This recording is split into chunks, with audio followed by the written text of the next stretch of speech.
This is a statement from Ubisoft CEO. This is a financial report. Here's some crazy stuff. The thing to note here is that they changed their financial targets, okay, which is a big deal. And here's why. The revised targets are mainly a reflection of decisions taken for Assassin's Creed Shadows and softer than expected launch for Star Wars Outlaws, meaning they are admitting that Star Wars Outlaws did not meet their expectations. Big yikes. I have heard from other places that it's only sold about 1 million copies, and they were expecting anywhere from 3 to 5 by next year. Like, launch is when you're supposed to have the biggest influx, so that probably ain't happening. Assassin's Creed Shadows, as you've all probably seen, it's now been delayed to February, so a 3-month delay. It was coming out in November, now it's gonna be February. While the game is feature complete, the learnings from Star Wars Outlaws led us to provide additional time to further polish the title. I believe him when he says that they are polishing the title. I do believe him. After Skull and Bones, which was a, $200 million over 10-year endeavor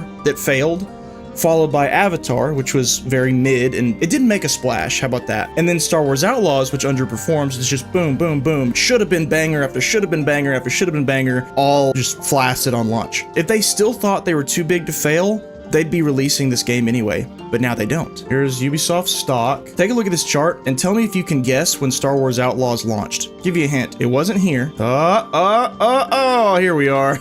And do you see what this chart does at the launch of Star Wars Outlaws? Just now that they have room to believe they are no longer too big to fail, now they have an incentive to actually finish their game. This game was not ready for launch. They asked people for $130, and there are people out there who paid it to them anyway. If you need more evidence that Ubisoft doesn't respect you as a customer, I don't know what to tell you. That's good enough for me. There's more. We are departing from the traditional season pass model.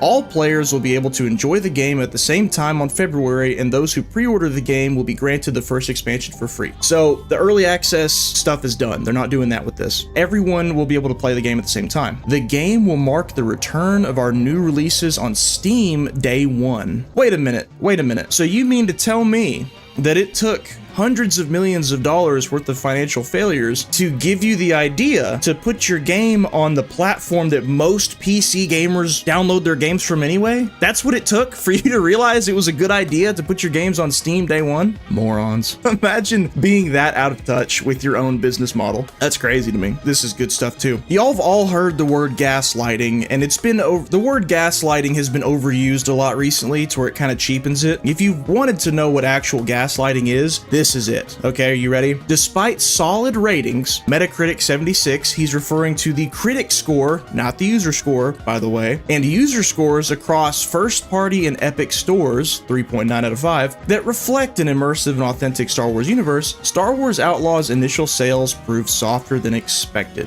Why didn't he mention the Star Wars Outlaws user score? I wonder. Why do you think that is? Why might that be? And 91 people's opinion said it was a 75, and 2,300 people said it was a 5.4, averaged out. Why wouldn't he mention that, I wonder? The game will be available on Steam November 21st, so they're moving it to Steam. Bravo.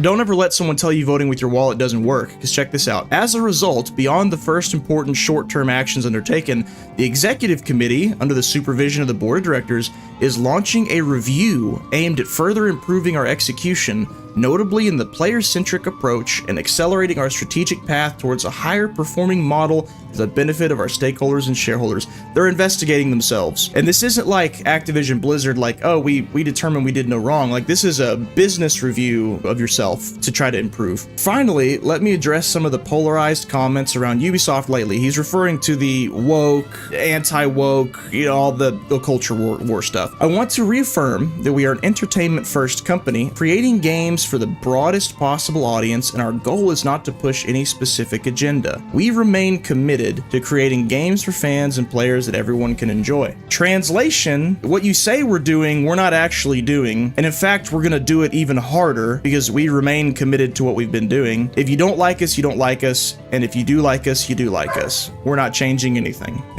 Ubisoft is such an arrogant company. That's what put them here in the first place. So sometimes you don't get written statements, sometimes you get phone calls from these people, like they do an investor call, and people will just have to write out what was said. This is something that he verbally said and people took note of. Here we go. This is so funny. So this is that gaslighting I was talking about. Are you ready? In today's challenging market, and with gamers expecting extraordinary experiences, Delivering solid quality is no longer enough, the CEO said. Delivering solid quality is no longer enough. So you're telling me that Skull and Bones was solid quality? This is solid quality right here? How about this? Is this solid quality? I actually would probably call this solid quality. I don't know. I'd take the word quality out of it. I'd call this vanilla, average. Like, you did an Avatar game and you didn't go above and beyond in any regard. Small companies and low budget games get away with that, but not ones that have massive IPs and hundreds of millions of dollars. Let's see, what else? Yeah, this is solid quality, Star Wars Outlaws. Oh, of course. Almost forgot. How could I forget? X-Defiant can lose support if player count doesn't improve. If players don't come back by Season 3, more layoffs could follow. You call this solid quality? Solid quality. So that's actual gaslighting. And in case anybody would like to know what gaslighting is, it is based on the story of the old couple where the man, they have a lantern, it's a gas lantern, and he's slowly dimming it so that every day it's a little bit dimmer than the previous day. And the wife is like, is our gaslight, is it going down? He's like, no, it's not. That's what gaslighting is. Whenever you stretch the truth just a little bit and you act like it's always been fact. That's what actual gaslighting is. So Ubisoft is actively gaslighting the player base. It's our fault, guys. It's our fault. They've launched an investigation into their efficiency, and at least one of the shareholders has asked for new leadership, and apparently Tencent is considering buying it. It's a Chinese company. It's been painful watching them go from a company I respected to an internet laughingstock. It has, hasn't it? Because there's some really, really actual solid Ubisoft games that I love very much.